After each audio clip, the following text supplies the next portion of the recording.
기독교 윤리 23번째 강의가 되겠습니다. 이번 영상이 기독교 윤리의 마지막 영상이 되겠습니다. 특별히 서울목회연구원 기독교 윤리의 마지막 강의로서 우리가 다루고자 하는 주제는 포용의 기독교적 윤리가 무엇인지 결론적으로 우리가 살펴보도록 하겠습니다. 기독교 윤리에 결론적으로 우리가 말할 수 있는 것이 있다라고 하면 그것은 윤리의 포용성이 아닐까 생각을 해서 포용의 기독교적 윤리라고 하는 주제를 가지고 이번 학기 마지막으로 강의를 하도록 그렇게 하겠습니다. 자, 그러면 영상을 듣도록 하겠습니다.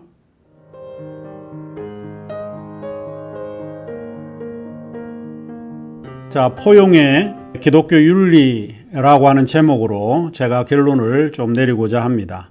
먼저 이 수업을 하기 전에 누가복음 15장 11절에서 32절에 이 말씀을 우리가 읽고 그 말씀을 중심으로 포용의 윤리가 어떻게 해야 되는지를 제가 제시하도록 그렇게 하겠습니다.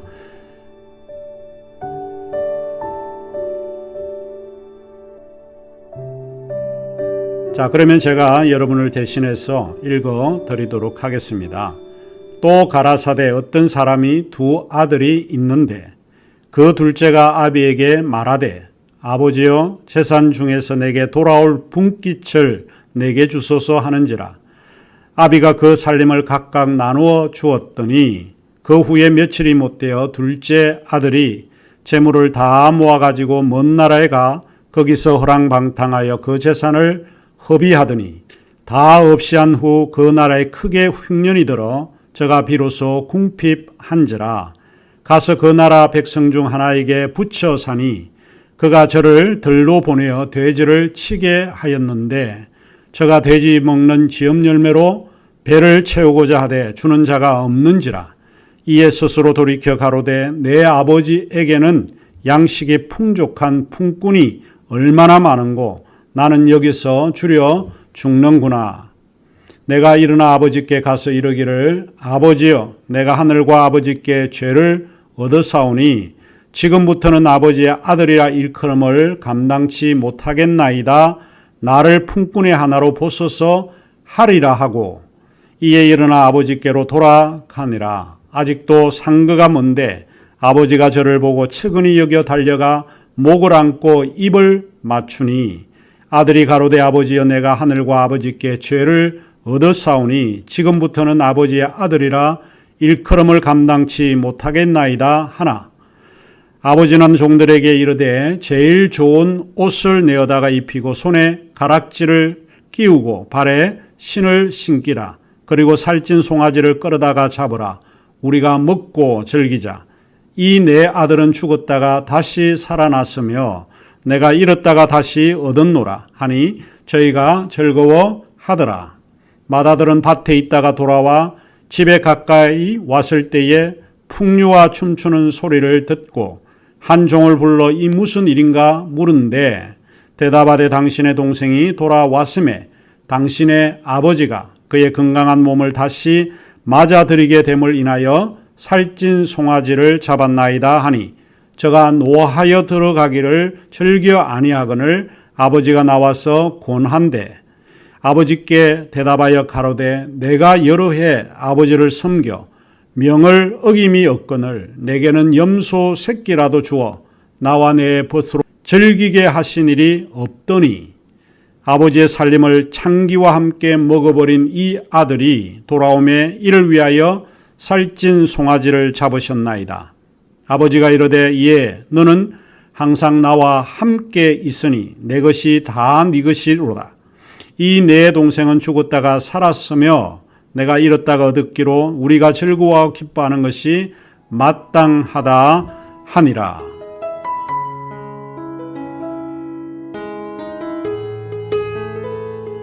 오늘 저는 이 결론을 이야기를 하면서 몇 가지 이 구절을 통해서 여러분에게 제시하고자 하는 이야기가 있습니다. 물론 우리가 생각해야 할 것은 우리의 윤리는 포용해야 된다는 것입니다. 그래서 제가 포용의 기독교 윤리라고 하는 제목을 가지고 결론을 맺고자 합니다.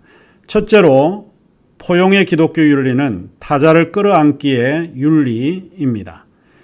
여기 9절에 보면 아직도 상거가 먼데 아버지가 저를 보고 측은히 여겨 달려가 목을 안고 입을 맞추니 라고 하는 구절이 나옵니다. 여기에서 우리가 중요한 의미를 배울 수 있는데 그거 첫 번째가 포용은 두 가지 행동에서 이해가 될 수 있습니다. 하나는 타자를 먼저 보고 달려가는 것입니다. 또 하나는 목을 안는 것, 즉 두 팔을 벌려 끌어안는 것입니다. 우리가 이 구절에서 두 가지 행위가 나오게 되는데 상거가 멀지만 아버지는 아들을 먼저 봅니다. 상거가 먼데 아버지가 저를 보고 타자를 먼저 보고 달려가는 것이 포용의 윤리입니다. 그리고 목을 안고 입을 맞춘다라고 했을 때 목을 안는다는 것은 두 팔을 벌려 끌어안는다는 것입니다. 목을 안는다는 것은 벌써 내가 그 사람을 받아들인다 라고 하는 것입니다. 그래서 포용은 이 두 가지 행동이 됩니다. 타자가 나를 먼저 보는 것이 아니라 내가 먼저 보아야 되고 내가 먼저 팔을 벌려 끌어안아야 된다는 겁니다. 목을 안고 끌어안는 행위입니다. 포용은 몸짓으로 이 두 가지 행위를 전제로 하고 있다라고 하는 이야기입니다. 두 번째로 타자를 끌어안는 행동은 자기 폐쇄적 정체성에 대한 불만이라고 생각을 합니다. 이게 무슨 말인가 하면 타자를 끌어안는 행동은 결국 내가 마음의 문을 열지 않으면 남을 받아들이기가 어렵습니다. 우리는 대체로 자기 폐쇄적 그런 정체성을 가지고 있습니다. 그러나 내가 가지고 있는 자기 정체성에 대한 불만을 가져야 타인에 대해서 문을 열 수 있다라고 하는 이야기입니다. 세 번째로 우리가 여기에서 타자를 끌어안는 행동은 두 가지를 생각해 볼 수 있는데 이 두 가지를 전제로 하고 있습니다. 첫 번째가 무엇인가 하면 관계라고 하는 것인데 이 관계는 옳음과 규칙에 선행하고 있는 것입니다. 무엇이 옳고 그른가를 따지는 것이 아니고 관계를 회복하는 것이 1차적입니다. 아버지는 아들과의 관계를 회복하기 위해서 너가 잘못했으면 나한테 용서받아야 돼 라고 하는 것을 이야기한 것이 아닙니다. 여기에서 관계는 무엇이 옳고 그런 것을 따지는 그런 것이 아닙니다. 관계를 먼저 회복하는 것이 우선이다라고 하는 이야기입니다. 29절에 보면 여러 해 아버지의 명을 어김이 없거늘 첫 번째 아들은 그 이야기를 합니다. 돌아온 아들을 위해서 풍류 소리가 나고 음악 소리가 나는 것을 보고 화가 나서 참을 수가 없습니다. 그러면서 자기가 이제까지 아버지께 해온 이야기를 합니다. 나는 아버지께 명을 어김이 없었다. 이 첫 번째 아들의 항면입니다. 첫째 아들은 그의 도덕적 규칙 또는 도덕적 올바름 때문에 분노하고 있는 것입니다. 오늘날 우리가 그런 사람이 아닌가 싶습니다. 아버지의 명을 어기지 않는 도덕적 사람은 허랑방탕한 사람보다 더 인정받아야 할 자격이 있습니다. 순종해야 할 때 마땅히 순종했던 사람이고 무책임하게 명령을 어긴 사람보다 더 칭찬을 받아 마땅합니다. 충실하게 남아있는 사람은 집을 나간 사람보다 더 나은 대우를 받아야 마땅하다는 뜻입니다. 그래서 여러 해 아버지의 명을 어기지 않았다라고 이야기를 하면서 분노했던 이유입니다. 둘째로 우리가 포용의 기독교 윤리를 향해서 생각해 볼 수 있는 것은 배제는 관계를 방해하거나 포기하는 것입니다. 배제는 연결된 이음새를 잘라냄으로써 스스로를 상호 의존적 형식을 벗어나 극단적 독립의 위치를 차지하려는 태도다.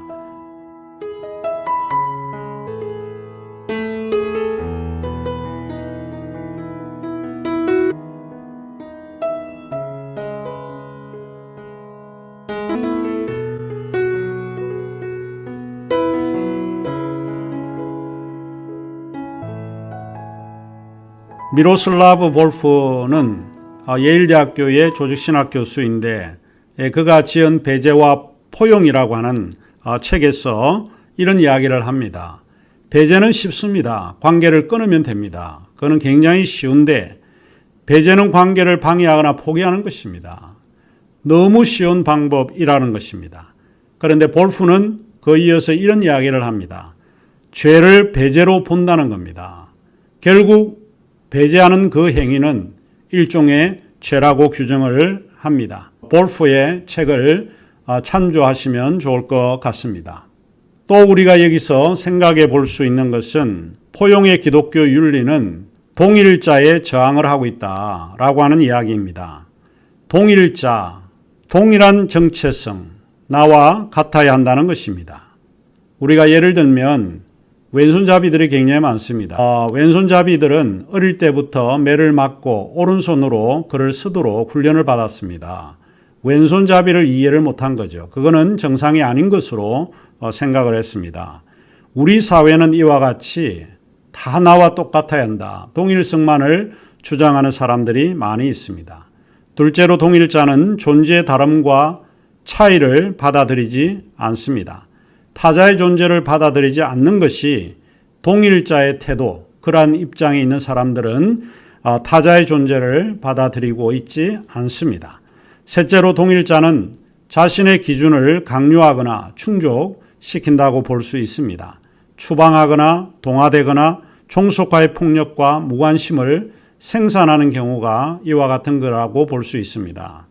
세 번째로 포용의 기독교 윤리는 인식론의 차원을 넘어 행동의 차원을 지향하고 있습니다. 이 말의 의미가 몇 가지로 우리가 생각해 볼 수 있는데 그 중에 첫째가 행동의 차원은 용서의 고백 이전에 위치하고 있다라고 하는 것을 알게 됩니다. 19절에서 20절에 보면 이 구절을 통해서 행동의 차원은 용서 고백 이전에 위치하고 있다라고 하는 것을 알게 됩니다.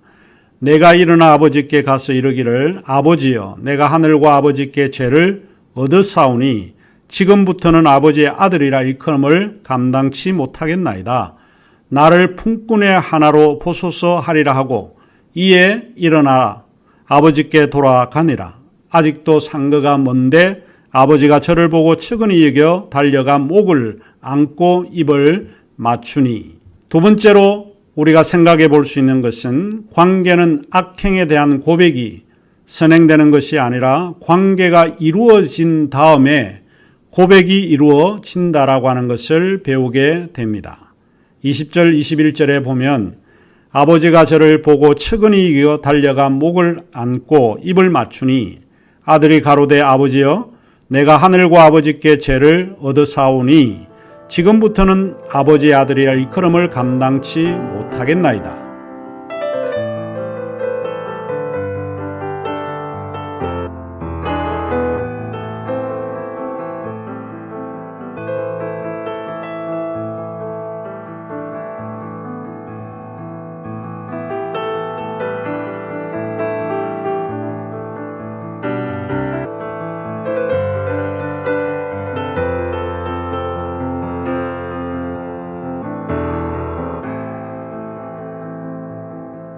엠마누엘 레비나스는 존재와 다르게 혹은 본질을 넘어라고 하는 작품에서 다음과 같은 이야기를 강조하고 있습니다.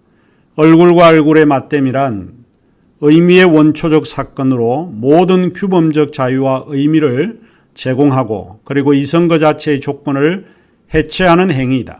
따라서 얼굴과 얼굴의 맞댐은 규정할 수 없는 초월의 존재로 만난다. 그리고 그는 이어서 이렇게 이야기를 합니다. 얼굴을 통해 드러나는 윤리적 힘과 저항은 역설적으로 타자를 정치적 의미에서 힘으로 지배하겠다는 권력에 대한 절대적 포기다. 아주 의미심장한 이야기를 합니다. 관계는 악행에 대한 고백이 먼저 일어나는 것이 아닙니다. 관계가 이루어진 다음에 이루어지는 고백이 이루어진다라고 하는 것입니다. 제 강의 노트에서 있던 이야기를 읽어 드리도록 하겠습니다. 포용의 윤리적 방식은 둘째 아들의 생각 속에 그 전략이 내포되어 있습니다. 포용이 일어나기 위해서 고백이 먼저 있어야 하는 것은 아닙니다. 20장 21절은 매우 중요한 포용의 윤리에 대한 순서를 보여주고 있습니다. 우리는 이 순서를 뒤바꿉니다. 먼저는 자신의 악행에 대한 고백으로 아버지께 용서를 구하고 아버지로부터 용서가 받아들여진 후에 그의 모든 관계가 회복됩니다. 하지만 이 구절은 정반대의 구절입니다. 둘째 아들은 일어나 아버지를 만나면 먼저 하늘과 아버지께 죄를 지었으니 이제는 아들이라 일컬음을 받을 수 없고 품꾼 하나로 여겨달라는 말을 해야겠다고 생각을 합니다. 그런데 상황은 정반대로 흘러가고 마는 것입니다. 아버지가 먼저 둘째 아들을 보고 달려가 끌어안고 입을 맞추는 것입니다. 말하자면 먼저 팔을 벌려 집으로 돌아오는 아들을 끌어안았다는 것입니다. 그런 다음에 아들의 고백이 이어집니다. 제가 하늘과 아버지께 죄를 지었으니 지금부터는 아버지의 아들이라 일컬음을 받을 수 없나이다. 말하자면 관계가 회복되어지면 고백이 이어집니다. 고백이 이어지고 난 후에 관계가 회복되어지는 것이 아닙니다. 고백이 이어지고 난 후에 관계가 회복되어지는 것은 인간의 방식이고 우리의 방식입니다. 그러나 하나님의 방식은 정반대입니다. 하나님의 방식은 관계를 회복한 후에 우리로 하여금 고백해 하는 것이라고 볼 수 있습니다. 네 번째로 포용의 기독교 윤리는 대립의 윤리가 아니라 대화의 윤리입니다.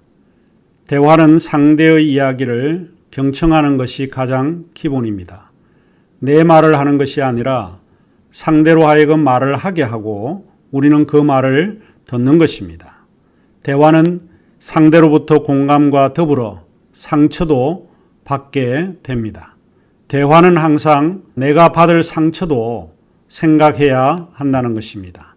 대화를 통해서 모든 것이 아름답게 되는 것이 아니고 대화는 그 대화를 통해서 그 상대의 이야기를 통해 우리가 상처도 받아들일 자세가 되어야 한다는 것입니다. 대화의 미학은 유월의 방식과 같습니다. 넘어가는 방식입니다. 이것이 아름다운 것입니다. 그리고 다시 넘어와야 하는 것입니다. 대화는 상대의 모습 그대로 받아들이는 행위입니다. 따라서 대화는 타자의 모습 그대로 받아들이게 되는 것입니다. 다섯 번째로 포용의 기독교 윤리는 우리는 진리의 판단자가 아니라 진리의 증언자라고 고백하는 윤리입니다. 여기서 우리가 세 가지 것을 생각해 볼 수 있는데 첫 번째로 아버지의 뜻을 안다고 여긴 첫째 아들은 아버지의 명을 어긴 아들은 죽어 마땅하다고 판단했을 수 있습니다. 그러나 진정 아버지의 뜻은 아들이 죽는 것을 원치 않습니다. 아버지는 아들을 사랑하기 때문에 그렇습니다. 첫 번째 아들은 아버지의 명을 어기면 마땅히 죽어 마땅하다고 판단했을 수도 있기 때문에 그렇습니다. 둘째로 죄인으로 규정된 기독교 인간은 오류 가능한 존재입니다. 우리는 잘못을 범할 수 있다라고 하는 오류 가능한 것에 대해서 용납할 필요가 있다라고 볼 수 있습니다. 우리는 유한한 존재이고 충분히 잘못을 범할 수 있고 실수를 할 수 있을 뿐만 아니라 잘못된 선택도 할 수 있다라고 하는 이 오류 가능한 것을 받아들여야 합니다. 셋째로 진리의 판단자는 오류 가능한 인간이 아닌 하나님이시다라고 하는 것입니다. 그러므로 우리는 진리를 받아들였고 그 진리를 증언하는 자이지 타인을 정죄하고 타인을 판단하는 진리의 판단자 위에 서서는 안 된다라고 하는 이야기입니다. 로마서 14장 1절에서 4절에 보면 이 사실을 우리에게 이야기를 해주고 있는데 믿음이 연약한 자를 너희가 받되 그의 의심하는 바를 비판하지 말라. 어떤 사람은 모든 것을 먹을 만한 믿음이 있고 연약한 자는 채소를 먹느니라. 먹는 자는 먹지 않는 자를 업신여기지 말고 먹지 못하는 자는 먹는 자를 판단하지 말라. 이는 하나님이 저를 받으셨음이니라. 남의 하인을 판단하는 너는 누구뇨? 그 섰던 것이나 넘어지는 것이 제 주인에게 있음에 저가 세움을 받으리니 이는 저를 세우시는 권능이 주께 있음이라. 판단은 우리 주님께 모든 것이 있다라고 하는 것을 기억하시면 좋을 것 같습니다. 그러므로 우리는 포용의 기독교 윤리를 향해서 우리가 함께 생각하고 고민하면 좋겠습니다.